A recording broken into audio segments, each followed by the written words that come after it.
Street Fighter Cross Tekken. What's at issue here is the tremendous power that the government has and restraining that power completely. A new report shows that Americans have the lowest ranking on access to justice compared to 11 other developed countries across the world. From absence of corruption to limited government power to an effective criminal system, the United States ranked 7th or below out of 11 countries in all areas except for one. The hallmark of our system is our judicial system and the fact that you get a fair trial. Those to whom we grant power, we demand accountability. And in order to hold them accountable, there must be transparency. Should your fate come down to the spin of the wheel, is really the question, or the location of the prosecution? Fairness, right? That's what our justice system is supposed to be about. Fairness, ultimately, whatever the outcome is. This is not a system of vengeance, it's a system of justice. But it needs to be taken more often. Our judicial system ought to be the gold standard. It ought to be something that people have public confidence in. As a former prosecutor, I, of course, always wanted to make my case, and as a young prosecutor, not really knowing any better, I always thought of doing a lot of creative things.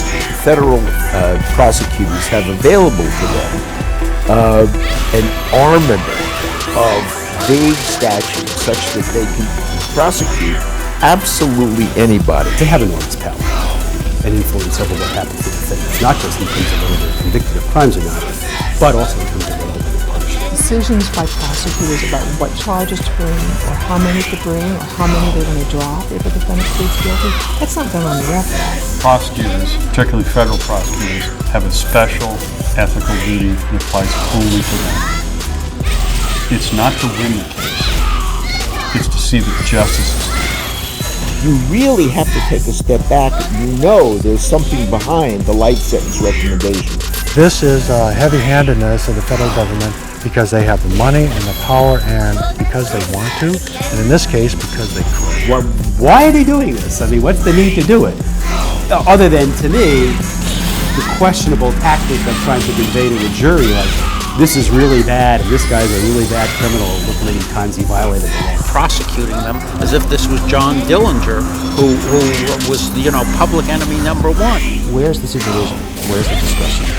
How is the collective experience of those supervisors being brought to bear in this particular case? The chief prosecutor, the U.S. attorney, does supervise the assistant U.S. attorney.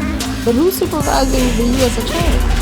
Studies have shown prosecutors are hardly ever criminally charged or disciplined for serious error or misconduct. The Supreme Court has ruled that prosecutors have absolute immunity from civil lawsuits for their legal work. This case is a good example of how the sentencing guidelines can produce unjust results in the quest for justice. In a way, there's an oddity here, which is that's what the sentencing guidelines were designed to do.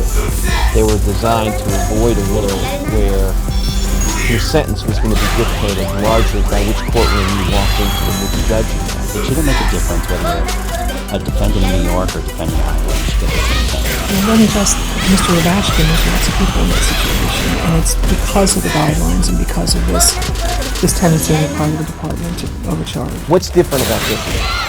Why, if in most of these cases, the judges are saying the guidelines range is too high, and because he's a first-time offender, because they're unlikely to recidivate, for whatever other reasons, we're going to depart downward. Why aren't you doing that in this case?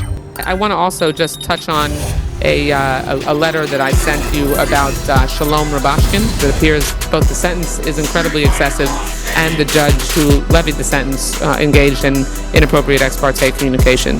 The appearance of impropriety hurts our system because if people look and believe that the system is not working fairly, they then don't have any respect for the laws. This case demonstrates that that tremendous power, if used in a certain manner, can result in a completely unjust result.